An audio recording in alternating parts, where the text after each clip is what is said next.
உலகெங்கும் வாழும் ராஜ் தொலைக்காட்சி அன்பர்களே, என் நெஞ்சம் நிறைந்த நேயர்களே, எல்லாரும் நல்லா இருக்கீங்களா?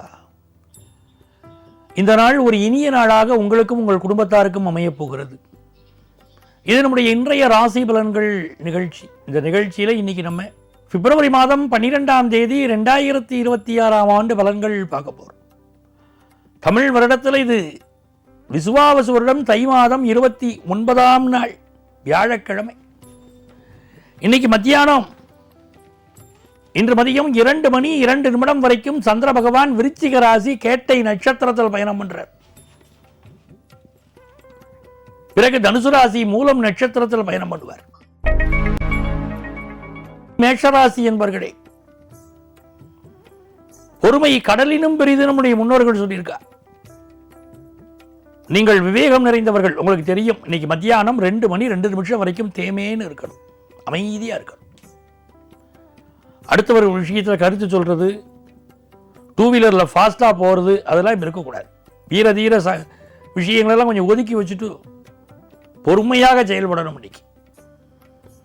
இன்றைய மதியம் 2:02 பிறகு சந்திர பகவான் பாக்கிய ஸ்தானத்திற்கு வருகிறார். அடடா, சூப்பர் நாள் அப்படின்னு சொல்ல போறீங்க. முயற்சிக்கிற காரியமெல்லாம் வெற்றி பெறும். நல்ல தன லாபம் வரும். நண்பர்களால் நன்மைகள் நிகழும். புதிய வாடிக்கையாளர்கள் பிசினஸ்ல கிடைப்பாங்க. ரிஷபராசி என்பவர்களே, ரிஷபராசிக்காரர்களுக்கு எந்த முக்கியமான முடிவை செய்யறதா இருந்தாலும் இன்னைக்கு பிற்பகலுக்குள் செய்து கொள்ள வேண்டும். கல்யாண பேச்சுவார்த்தை நடத்துறீங்களா, பிசினஸ் சம்பந்தமான ஒரு புதிய முயற்சியா, எல்லாம் காலை பொழுது மதியானம் 2:02 பிறகு அமைதியாயிடணும். தியானம் பண்ணணும், யோகா பண்ணணும். இன்னைக்கு மாலை நேரத்தில் தியானம் பண்ணுங்க, ரொம்ப நல்லது நடக்கும். யாருக்கும் பிராமிஸ் கொடுக்க வேண்டாம். யாருக்கும் ஜாமீன் கையெழுத்து, கேரண்டார் கையெழுத்து போட வேண்டாம். அது ரொம்ப முக்கியம்.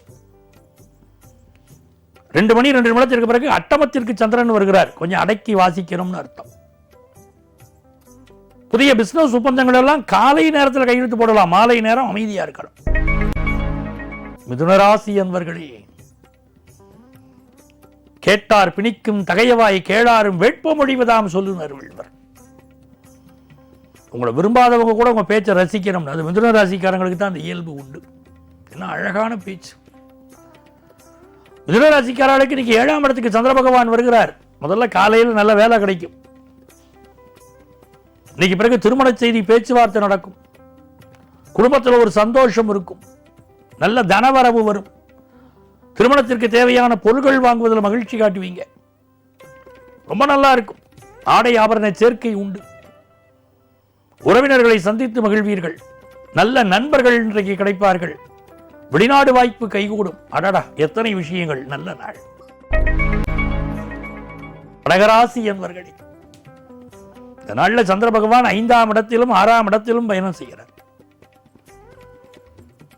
5ஆம் இடத்திலும் 6ஆம் இடத்திலும் சந்திர பகவான் பயணம் செய்கிறார்னா இந்த நாளில் ஐயாரப்பனை வழிபடணும். திருவையாறுல இருக்கார் ஐயாரப்பன். ஐயாரப்பன் கோயிலுக்குள்ள போனா ஐயாரப்பா ஐயாரப்பா ஐயாரப்பான்னு குரல் கொடுக்கணும், எதிரொலிக்கும். அவரவர் இல்லங்களிலும் ஐயாரப்பனை வழிபடணும். யாரெல்லாம் இன்றைக்கு குலதெய்வமாக ஐயாரப்பனை கொண்டிருக்கிறீர்களோ, ஐயாரப்பன் அறம் வளர்த்த நாயகி, அவர்களை இன்னைக்கு உங்க வீட்டில் விளக்கேற்றி வழிபட்டா கூட பெரிய நன்மைகள் நடக்கும். மற்றவர்களும் கூட இன்றைக்கு மனதால் ஐயாரப்பன் என்று சொன்னால் பெரிய வெற்றிகள் வரும். நல்ல வேலை கிடைக்கும். தன லாபம் பெருகும். கடன் விஷயத்தில் மட்டும் அளவா கடன் வாங்கணும். இன்னைக்கு அதுதான் முக்கியம். அதிகமா வாங்கக்கூடாது. மராசி என்பர்களே, இன்னைக்கு சந்திர பகவான் புதனுடைய சாரத்திலும் பிறகு கேதுவுடைய சாரத்திலும் போறார். கேது நம்ம ராசியில் இருக்கார். இன்றைக்கு சில நண்பர்கள் நமக்கு எதிராக திரும்பலாம். ரொம்ப கவனமா இருங்க. நண்பர்கள் மாற்றி பேசலாம். நண்பர்களை அரவணைத்து செல்வதில் ரொம்ப உறுதியா இருக்கணும். இன்னைக்கு நீங்க சிலர் மீது வம்பு வழக்குகள் வரும். அதனால கவனமா இருக்கணும். விநாயக பெருமானை வழிபடக்கூடியவர்களுக்கு எல்லா வெற்றிகளும் இன்னைக்கு உண்டு. கன்னிராசி என்பர்களே, இது ஒரு நல்ல நாளாக உங்க வாழ்க்கையில் இருக்க போறது. நல்ல வேலை வாய்ப்பு கிடைக்கும்.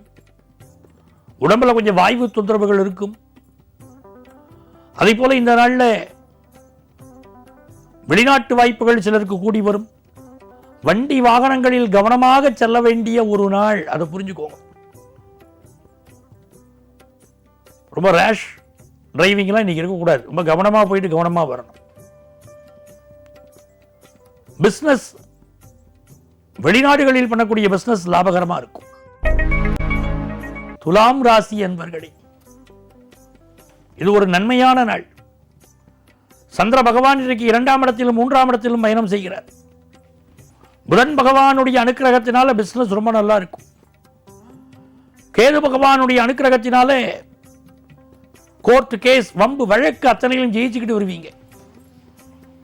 துளாராசிக்காரங்களுக்கு நல்ல பேர் கிடைக்கும். ஆபீஸ்ல நல்ல பே கிடைக்கும். நல்ல நாள். விருச்சிக ராசி என்பர்களே, விருச்சிக ராசிக்காரங்களுக்கு இது நல்ல நாள், மகிழ்ச்சியான நாள். உங்களுடைய புகழ் ஓங்கும், செல்வம் ஓங்கும், நல்ல பேரும் புகழும் கிடைக்கும். புதிய வீடு மனை வாங்கக்கூடிய யோகம் உண்டு. மாணவர்களுக்கு கல்வி நல்லா வளரும். வீட்டில் படிக்கிற பிள்ளைங்க நல்லா படிக்கணும்னா சரஸ்வதி ஸ்லோகம் சொல்லி தரணும். சரஸ்வதி திவ்யம் தரிஷ்டா வீணா புஸ்தகதாரிணி அப்படின்னு சரஸ்வதி ஸ்லோகத்தை சொல்ல சொல்ல பிள்ளைகளுக்கு நல்ல கல்வி அறிவு வளரும். இன்னைக்கு உங்க எதிர்பார்ப்புகள் பூர்த்தியாகும், பண வருமானம் வரும். தனுசு ராசி அன்பர்களே, உங்கள் பயணங்கள் வெற்றிகரமாக அமையும். தாய்மாமனுடைய உடல் நலத்தில் அக்கறை எடுத்துக்கணும். மாமனார் உடல்நலம், வீட்டு பெரியவங்க உடல் நலத்தில் அக்கறை எடுக்கணும். பிசினஸ் விஷயங்கள்ல எந்த ஒரு விஷயத்தையும் படித்து பார்க்காமல் கையெழுத்து போட வேண்டாம். யாருக்கும் ஜாமீன் கையெழுத்து, கேரண்டர் கையெழுத்து போட வேண்டாம். மகர ராசி என்பர்களே, நல்ல காசு பணம் துட்டு பெருகுங்க. ஆனா உடல் நலத்தில் அக்கறை எடுக்க வேண்டியிருக்கு. வம்பு வழக்குகளில் ஒதுங்கி செல்லணும். நீங்க குடும்பத்து பெரியவங்க உடல் நலத்தில் அக்கறை எடுக்கணும்.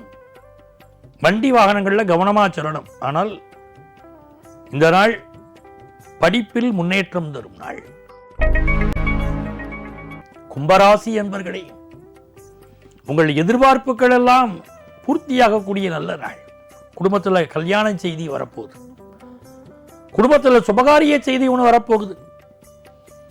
இந்த நாள் சங்கரன் கோயில் கோமதியம்மனை வழிபடக்கூடியவர்களுக்கு நன்மைகள் நடக்கும். கோமதியம்மன் வழிபாடு அற்புதங்கள் தரக்கூடிய நல்ல வழிபாடு. அவளை சென்று இன்னைக்கு வழிபடணும். சங்கரன் கோயில் செல்ல முடியாதவர்கள் கூட அவள் திருக்கோயிலுக்கு வருவதாக மனதிலே பிரார்த்தனை செய்து கொண்டாலே இன்னைக்கு பெரிய வெற்றிகள் கிடைக்கும். மூட்டு பகுதிகளில் சிலருக்கு வலி இருக்கும்.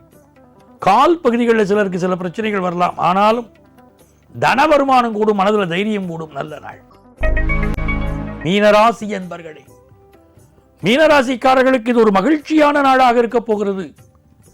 குடும்பத்தில் சந்தோஷமான செய்தி ஒன்று வரப்போகிறது. நல்ல வேலை வாய்ப்பு ஒன்று கிடைக்கப் போகிறது.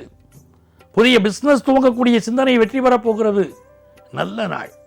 அன்பர்களே, நாளைய பதிவில் மீண்டும் சந்திப்போமா?